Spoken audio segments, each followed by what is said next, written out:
Hi, everybody. Dr. Diane, Libido Doc, board certified sexologist here, and we're talking about hormones and your libido. Hormones are essential, right? So let's go through some of the most important things to understand about hormones and libido, with also understanding that there's so much more to libido than just hormones. So here is an interview with me on New Health with Jessica Preston going into just that. And we're back with Dr. Diane Mueller, naturopathic doctor. She works with women aged 35 to 60, go from average to awesome in their lives with health, hormones, and relationships. Welcome back, Dr. Mueller. Oh, thanks. I'm excited to be here again. So we've talked a lot about sexuality, sexual function, intimacy, orgasm. Let's get to that other age above 50 and talk a little bit about menopause. Yeah, let's talk about that. And I think also just to set the stage around reminding women that perimenopause, really oftentimes that period before menopause where we get the hormonal changes, can actually start at the age as early oftentimes as even 35. So I just want to throw that in our menopause conversation. We're talking about hormones and we're talking about the changes that we also want to consider. Hey, let's start working on these things as early as maybe our mid-30s so that we go through menopause more easily. I think that's perfect. It goes so well with what we do here at the New Health because we are seeing people getting sicker at younger ages. So menopause is one of those things that we're experiencing earlier and earlier. Absolutely. And so menopause, when we're looking at menopause, we're of course looking at that day in time where we have no cycle for 12 months, right? So that's really what we mean when we're saying menopause. But when we're talking about how to go through menopause with more grace, with more ease, with less hot flashes and less mood swings and better sleep and all the things, we absolutely want to talk about a few different things. One, hormones and hormone replacement therapy. Two, circulation and understanding our blood flow to our genital tissue, which is connected to the whole body. Three, our nervous system and the importance of that. Four, pelvic floor health, because we see oftentimes in these years, in these transition years, that we start to get this atrophying of our muscles of our pelvic floor and our vagina, where all of a sudden things don't work as well, and we can get things like incontinence, things we want to avoid. And so we want to talk about that, and then of course we have to throw in the very cliche word, stress. Oh, yes. Well, stress seems common. It's a very common theme for everything that we talk about here. It always finds its way back in because it is so impactful. So let's start at the beginning. So did you start with hormones there? Started with hormones. Okay. Yeah. So one of the most important things I think we mention about hormone replacement therapy is being talked about more and more and more, which is that hormones are not innately bad for us. This scare around hormones causing cancer has really begun to get debunked. In fact, some of the studies that initially came out and showing that cancer was related, especially breast cancer, to hormones, were really mispublished and misrepresented. And when we look at some of the control groups, like placebo groups versus those women that were on hormones, there was actually only about a 0.6% increase in cancer in the hormones, which when we're talking about levels like that, from a standpoint of statistics and research, we're actually talking about levels that are considered by researchers to be statistically insignificant because they could be chance.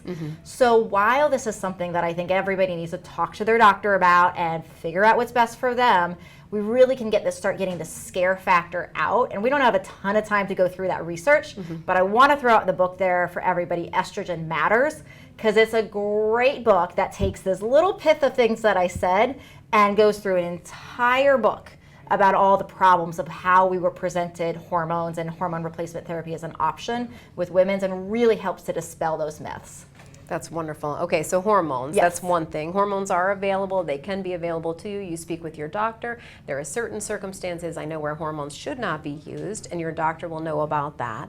So we want to talk about hormone health. And the next was? Circulation. Circulation. So it's oftentimes, and we were talking about this offline too, that men see their doctor when they have erectile dysfunction, and this is an early warning sign of a cardiovascular disease. If you're not getting blood flow to that penile tissue, then that could mean blood flow is not going to other tissue in the body, right? Right. But women kind of get left out of this equation because women don't tend to rush to their doctor in the same rate of frequency and urgency when we're experiencing things like vaginal dryness. Right. Right? But those kind of things can be early warning signs of a cardiovascular disease for women as well as men. So just want to throw that out there. Like, we really need to get proper tests done, do imaging that can actually look at our arterial health to understand if that could be related to this problem. And oftentimes is an early, warning sign of this, these types of deaths that are so common. And those symptoms that vaginal dryness can be a hormonal issue as well. So what other symptoms are we looking at? Vaginal dryness? As far as circulation, you mean? Or so we want to consider like blood flow to our hands. We want to consider things like pelvic pain. We want to consider things like anxiety or changes in our heart rate. Like, so many different things could be symptoms, but pelvic pain certainly can be a big one with the change in the circulation, because if we're not getting blood flow to those pelvic muscles, then those muscles are not going, those tissues are not going to work in the proper way of contracting and relaxing and staying healthy the way that we want them to. So that was circulation, and then you said nervous system, your nerves. Yes, absolutely. So nerves we've actually discussed a little bit on previous episodes around like, we lose some of that neuronal sensation, we lose some of that feeling. Right? But we also want to think about things that can cause our nerves to not send the signals to our genitals in the same sort of way. So this is where we get into metabolic disease, right? So we see relationships here with like insulin issues or blood sugar issues. And then we also want to consider things that are inflammatory to the nerve, so we can get into infections as root cause, and not even necessarily genital infections like chronic hidden infections. So we want to consider that. We want to consider in just general things that could cause inflammation. And another key thing that I think people don't think about is part of the health of really our genital region is also related to our microbiome.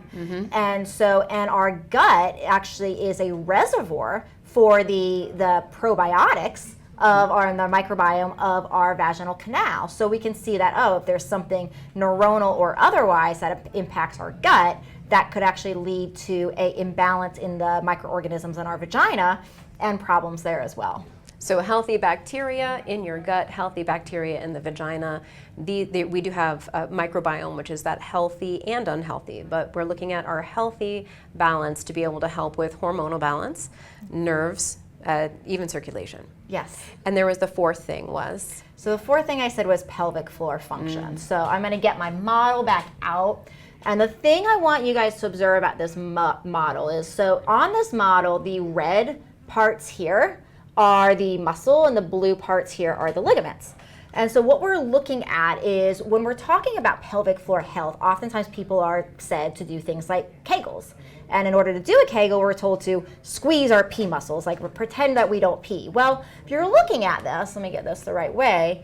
And so here's our pee hole up here, right? So this is where we actually urinate out of. So when we're looking at squeezing our pee hole or our urine, to stop our urine, we're really looking at the muscles here.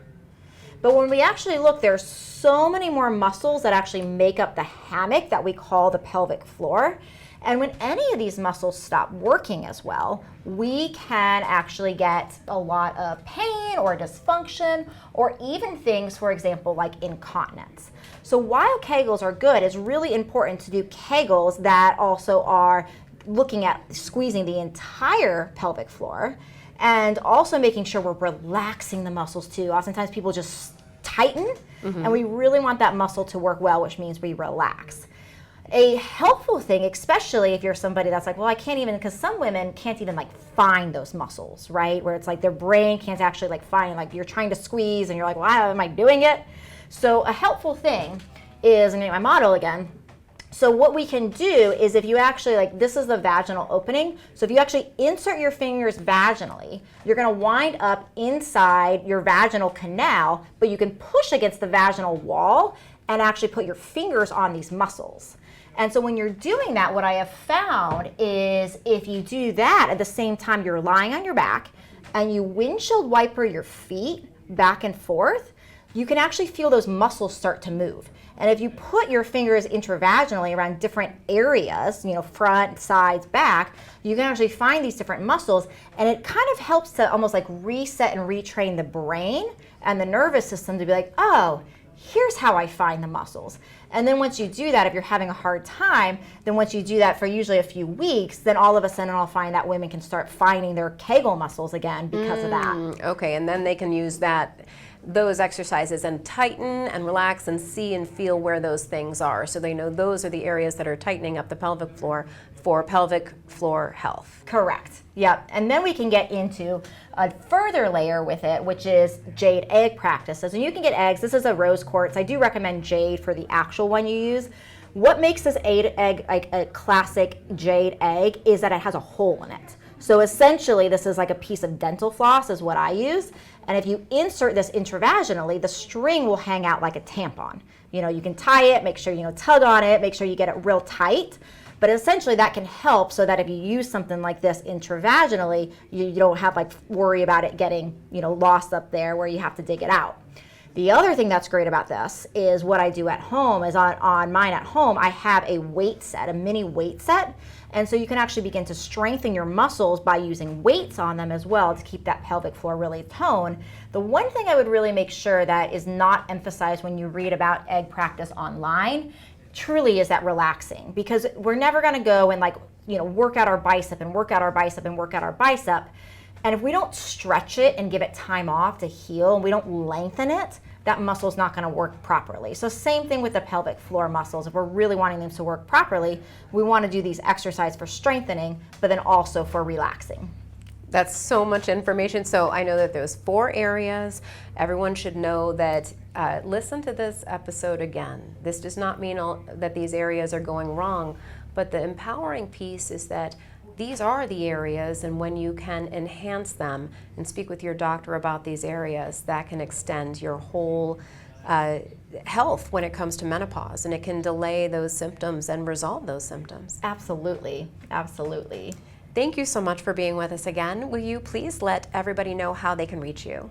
I want to invite you to my 4-day Better Sex Jumpstart. That is right. My goal here is in 4 days, you will be having better sex. And since Love Day is coming up here very shortly, we are doing this live, and I am doing this Jumpstart for free.